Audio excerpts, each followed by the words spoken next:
of the things is that I brief the press every morning, and so the president doesn't always know what's been announced and what hasn't been announced because of all the things that come up in the course of a press briefing. So he may ask me, have we announced a new appointment yet, and what have we said publicly on this matter, and so forth. But for the most part, the president tells me what to say. What is the relationship that you have with the press, the White House press corps, that is? Well, I think I have a good relationship with the press corps. First of all, I like them. They're good people. The press are good people. And White House reporters are as good as there are in the business. They wouldn't be in the White House if they weren't.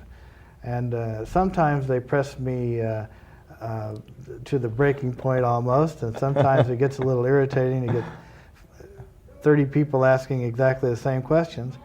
On the other hand, I respect their right to do that, and I just try to be patient.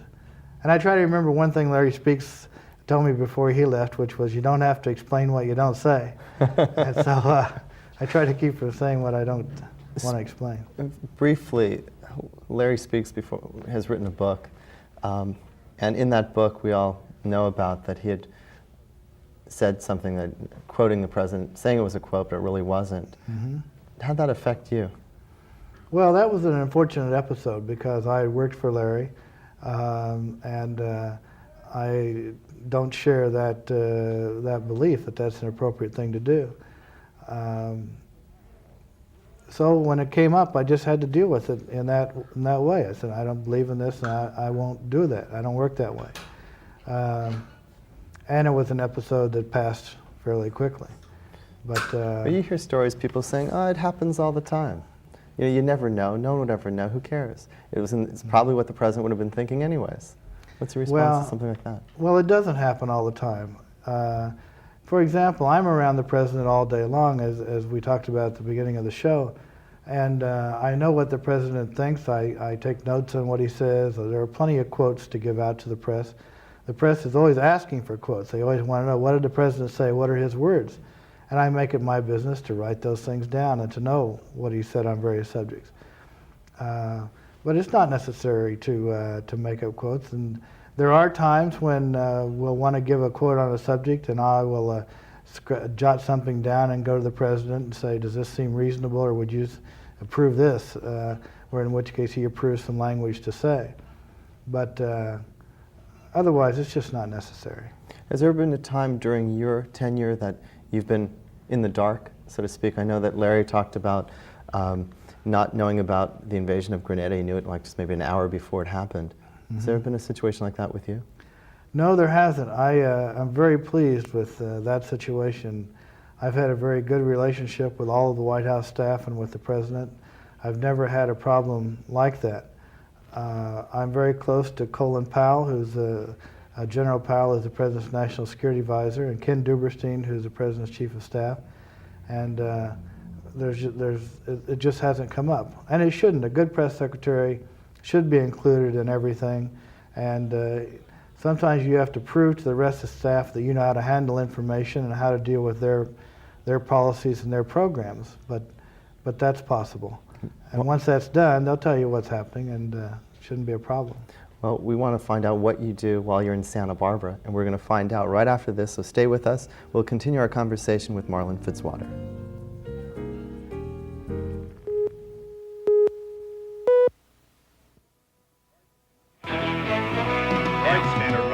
Navy. It's not just a job. It's flight operations off the Hawaiian Islands. 155 go back. Bring up 155 on number 2. All jet craft.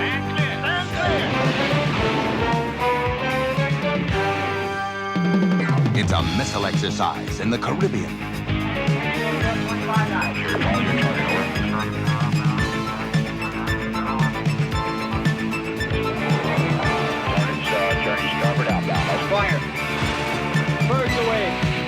It's port of call, Hong Kong. Let go of the anchor. Liberty call, now Liberty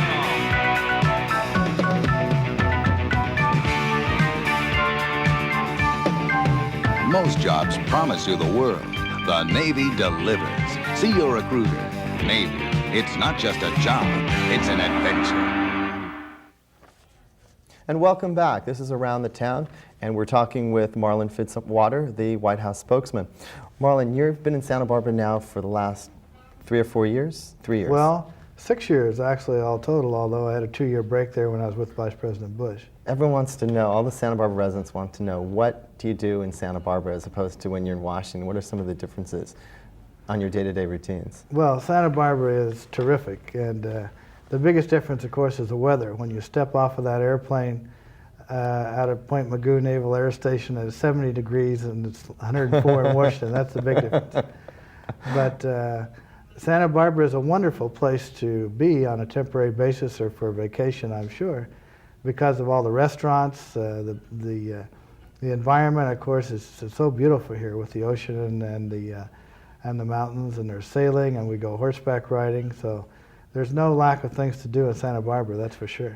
Is it the routine, though, for you in the daytime as far as when you're waking up and you're still reading the newspapers and getting meetings with your advisors and that sort? Well, we have to work every day, but obviously it's a far more relaxed atmosphere. And normally I brief the press every morning at the hotel, and before that have staff meetings and read the papers and call Washington, find out what's going on. Very much the same routine that I have in Washington. It's just that your phone calls are long distance instead of across the White House. But usually by early afternoon, things have pretty much calmed down and everybody wants to get to the beach or some other recreation. So it's a leisurely atmosphere, and one that most of us call a vacation, even whether it's not. Had you ever been to Santa Barbara prior to your visits with the White House? No, I never had. In fact, I'd never been to Southern California. And when I came to Santa Barbara the first time, I thought, this is heaven on earth. No wonder all these millions of people are coming out here. Then I saw LA and a few other places, but nevertheless, it's been a great experience here. Well, Santa Barbara is a nice place because it's far enough from LA, yet close enough if you have to go and do things in Los Angeles. That's right. When you're in Santa Barbara, however, you're saying you're doing horseback riding, going to the beach, all the fun things that most Santa Barbara's love. Would you ever consider moving here? Well, I'd love to move here. In fact, the whole press corps, all we do all day is spend ways scheming to find new careers that'll bring us to Santa Barbara. We've had 2 members of the press corps, in fact, who have purchased homes here and plan to come back as soon as the Reagan administration is over or they retire, a CBS correspondent and a Washington Post correspondent.